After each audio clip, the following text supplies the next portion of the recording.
ജനകീയ ആരോഗ്യ സമിതിയുടെ നേതൃത്വത്തിൽ ആലപ്പുഴയിൽ ധർണ നടത്തി. ആലപ്പുഴ നഗര ചത്വരത്തിന് സമീപം നടന്ന ധർണ എച്ച്. MLA ഉദ്ഘാടനം ചെയ്തു. മരുന്നുകളുടെ വില വർധന തടയുക, മരുന്നുകൾക്കുള്ള നികുതി നിർത്തുക, ആവശ്യ മരുന്നുകളുടെ ലഭ്യത ഉറപ്പുവരുത്തുക, കേന്ദ്ര സർക്കാർ ജനകീയ ആരോഗ്യ ഔഷധ നയം നടപ്പാക്കുക തുടങ്ങിയ ആവശ്യങ്ങൾ ഉന്നയിച്ചാണ് ജനകീയ ആരോഗ്യ സമിതി ധർണ നടത്തിയത്. ആലപ്പുഴ നഗര ചത്വരത്തിന് സമീപം നടത്തിയ ധർണ എച്ച്. MLA ഉദ്ഘാടനം ചെയ്തു. ജനകീയ ആരോഗ്യ സമിതി ജില്ലാ ചെയർമാൻ A. ബഷീർ അധ്യക്ഷനായി. ജില്ലാ convener Siju P Chacko, KGOA ജില്ലാ കൺവീനർ റെനീസ് സെബാസ്റ്റ്യൻ, KMS സാറെ, വൈസ് പ്രസിഡന്റ് B. രാജുമോൻ എന്നിവർ സംസാരിച്ചു. ഒരു ജനതയുടെ പ്രധാന കാര്യമായി കണക്കാക്കേണ്ട ആരോഗ്യ മേഖലയ്ക്ക് എന്താണ് പരിഗണന ഗവൺമെന്റുകൾ നൽകുന്നത് എന്നതും ഈ സന്ദർഭത്തിൽ ഗൗരവമായി ചിന്തിക്കേണ്ട കാര്യമാണ്. ഇപ്പൊ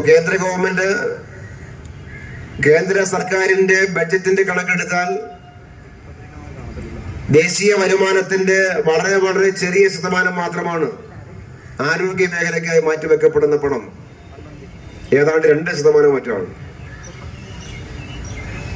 ദേശീയ വരുമാനത്തിന്റെ വെറും 2% മാത്രം ആരോഗ്യ മേഖലയ്ക്ക് മാറ്റിവെക്കപ്പെടുന്ന രാജ്യമാണ് ഇന്ത്യ.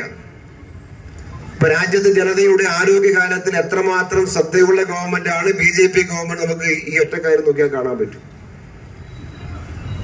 കേരളത്തെ നോക്കിയാൽ അങ്ങനെയാണോ?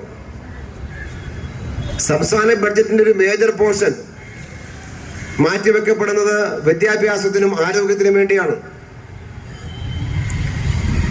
അത് പല നിലയിലേക്കുള്ള സ്കീമുകളുടെ ഭാഗമായി നമ്മൾ മാറ്റിവെക്കപ്പെടുന്നു. പുതിയ ആരോഗ്യ കേന്ദ്രങ്ങൾ മെച്ചപ്പെടുത്താൻ പുതിയ സ്കീം ആവിഷ്കരിച്ച് പണം അതിനുവേണ്ടി ചെലവഴിക്കപ്പെടുന്നു.